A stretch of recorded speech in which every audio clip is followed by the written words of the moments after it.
Hello friend, Radhe Radhe, जय श्री कृष्णा। तो आज एक नए ब्लॉग में आप लोगों का स्वागत है।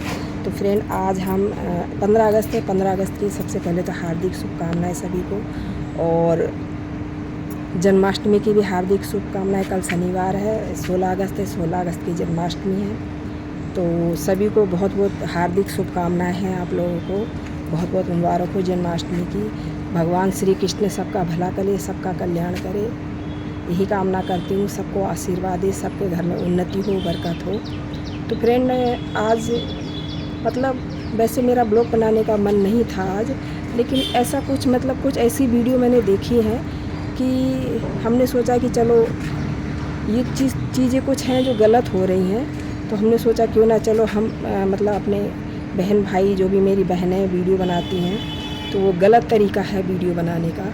तो हमने सोचा चलो आज एक ब्लॉग बनाकर डाल देते हैं अपने उन बहनों के लिए जो नहीं जानती हैं कि क्या करना है जन्माष्टमी को, कैसे जन्माष्टमी की पूजा करनी है, क्या करना है, क्या नहीं करना है। तो उस चीज़ के बारे में हम ये वीडियो बना रहे हैं, जो कि मेरी बहनें वगैरह नहीं जानती, उनको इतना ज्ञान नहीं होता है। तो वो उन्हीं के लिए मैंने ये ब्लॉग बनाया है। तो उनको हम एक ब्लॉग के द्वारा संदेश देना चाह रहे हैं। तो कई लोग, हमारी जो बहनें हैं, खीरे का वो दिखाते हैं वीडियो, कई वीडियो हमने देखा है। खीरे को काट के उसमें पहले अपने लाला को उसमें सुलाएंगे, दबाएंगे, फिर वापस कहते हैं कि जब जन्म हो तो फिर इनको निकालना चाहिए। इस प्रकार का वीडियो बनाते हैं। तो मेरी बहनों, मेरे भाइयों, ये चीज़ गलत है, ऐसा नहीं करना है। हमें खीरे के अंदर वापस डाल के वापस नहीं निकालना है लड्डू गोपाल को। ये चीज़ गलत है, ऐसा नहीं होता है। क्योंकि सबसे पहली चीज़ तो हम आपको बता दें कि भगवान श्री कृष्ण का जन्म नहीं हुआ था, उनका प्रारब्ध हुआ था, वो प्रकट हुए थे, ये तो सभी जानते हैं। फिर भी लोग बेवकूफ़ी करते हैं और उनका जन्म करवाते हैं। जन्म नहीं होता है। तो हमें क्या करना है, हमें केवल उनका जन्मदिन, जन्म उत्सव मनाना है। जब हमारे लड्डू गोपाल का जिस दिन जन्म होता है 12 बजे, तो चंदामृत से, पंचामृत से अभिषेक करना है, स्नान करवाना है, सेवा पूजा करनी है, भजन पाठ कीर्तन करना है। ऐसा नहीं कि हम हमारी इतनी औकात नहीं कि हम भगवान श्री कृष्ण का जन्म करवा सकें। हम इस लायक हैं क्या उनका जन्म करवाएंगे? नहीं, बिल्कुल भी नहीं। दूसरी चीज़, खीरे के अंदर बिल्कुल भी ना दबाएं। खीरे का होता है खीरे के साथ, तो वो चीज़ अलग है। तो आइए हम आपको दिखाते हैं खीरे से पूजा होती कैसे की जाती है। आइए चलिए हम आपको लिए चलते हैं। दोस्तों, ये देखिए हम आ गए हैं घर के मंदिर में। ये हमारे लाला बैठे हुए हैं, बड़े वाले। तो आज हम आपको बताएंगे कि आप लोग क्या गलती करते हैं उसमें, क्या नहीं करना चाहिए, क्या करना चाहिए जन्माष्टमी को। कई मेरी बहनें नहीं जानती हैं, जैसा ही वीडियो देखते हैं, कैसा भी देखते हैं, उसको देखा देखी अपना खुद का वीडियो ही बना लेते हैं। ये चीज़ नहीं करनी है। तो आइए मैं बताती हूँ, बताते हैं कि क्या करना है आपको, क्या नहीं करना। ये खीरा है। कई हमारी बहनें इस प्रकार से बताती हैं कि खीरे को इस प्रकार से काट के और फिर लड्डू, हमारी सबसे छोटे वाले लाला हैं, ये देखिए, इनको हमने बता रहे हैं, केवल बताने के लिए, लोगों को समझाने के लिए ये चीज़ किया है। तो इस प्रकार से ऐसा बिल्कुल भी ना करें।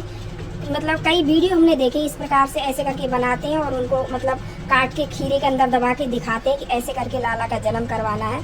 तो ये चीज़ बिल्कुल भी गलत है। ऐसा चीज़ बिल्कुल भी ना करवाएं, ये बहुत ज़्यादा गलत है। क्योंकि लड्डू गोपाल को जन्म नहीं करवाया जाता है। बार बार मैं बोलूँगी कि जन्म कभी भी ना करवाएं। लड्डू गोपाल का जन्म नहीं करवाया जाता है।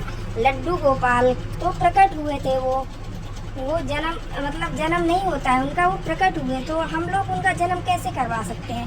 कैसे लोग बताते हैं कि लड्डू गोपाल का जन्म, हाँ, जन्म नहीं होता है। जब लड्डू गोपाल का 12 बजे उनका जन्म का जब समय होता है ना, उस समय हमें लड्डू गोपाल को पंचामृत से अभिषेक करवाना चाहिए। फल फूल से, चंदन से, अष्टगंध से उनका अभिषेक करवा के सुंदर पुष्प, फल पुष्प सभी चीज़ अर्पण करें। उस समय उनकी सेवा पूजा करें, आरती करें, भजन करें, कीर्तन करें। ऐसा नहीं कि लड्डू गोपाल को उसमें दबा दिया, कोई किसी चीज़ में दबा के बोल रहा है, नहीं, ऐसा नहीं।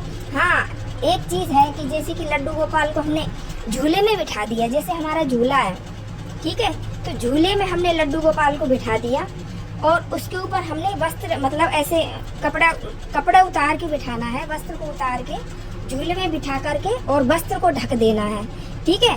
और जब जन्म होता है तो वस्त्र हटा करके उनके दर्शन किए जाते हैं, फिर उनको स्नान कराया जाता है, उसके बाद हमें पंचामृत से दूध दही घी शक्कर से अभिषेक करो, अष्टगंध से अभिषेक करो, चंदन से और फूलों से अभिषेक करके फिर उनको भोग लगाओ, फल का मतलब फलों का भोग लगाओ, जो भी आप हरीरा पंजीरी बनाए उसका भोग लगाओ।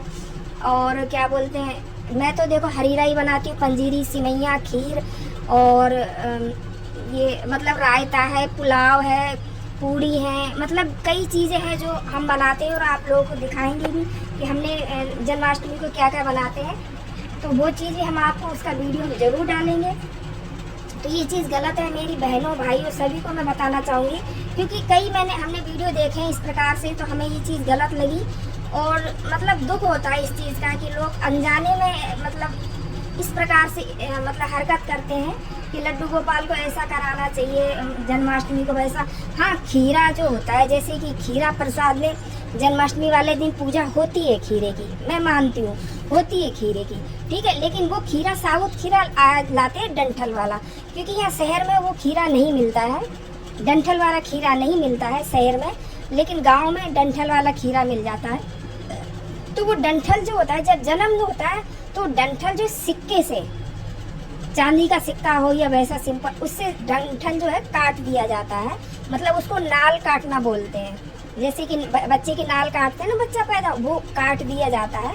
बस इतना प्रोसेस होता है। उसके बाद इस खीरे को प्रसाद के रूप में परिवार वाले ग्रहण करते हैं, ठीक है। ऐसा नहीं करना कि लड्डू गोपाल को खीरे के अंदर घुसा दिया, फिर उसको बाद में निकालो, फिर उसका जन्म करवाओ। भैया हम कौन होते हैं, हमारी इतनी हैसियत है, औकात है कि हम ठाकुर जी का लड्डू गोपाल, भले ही हम उनसे मतलब बच्चे की तरह हम उनकी सेवा पूजा करें, लेकिन उनका एक स्वरूप है, वो भगवान है, प्रभु है, हमारे मालिक हैं। तो हमारी इतनी औकात है हम उनका जन्म करवा सकेंगे? बिल्कुल भी नहीं। तो आप सिंपल सीधा से लड्डू गोपाल को स्नान कराइए, सुबह में नए नए सुंदर वस्त्र पहनाइए, उन्हें मतलब उनका श्रृंगार कीजिए बढ़िया सा, और भोग लगाइए। फिर शाम को जो भी भोग लगाते हैं उनकी सेवा कीजिएगा लल्ला की तरह। फिर जब उनका जन्मदिन हो तो आप चाहे तो केक भी मंगा सकते हो, केक भी काट सकते हो। आप भजन कीर्तन आरती अभिषेक करा करके फिर आरती करो, लाला की सुंदर सी आरती करो। उसके बाद आप केक भी काट सकते हो, मतलब कई चीज़ें होती है। लेकिन ये जन्म करवाने का सबसे पहली चीज़ तो यहीं पे आ जाती है कि लड्डू गोपाल का कभी जन्म नहीं होता है, उनका वो प्रकट हुए थे, ठीक है, जन्म नहीं होता है उनका, ठीक है।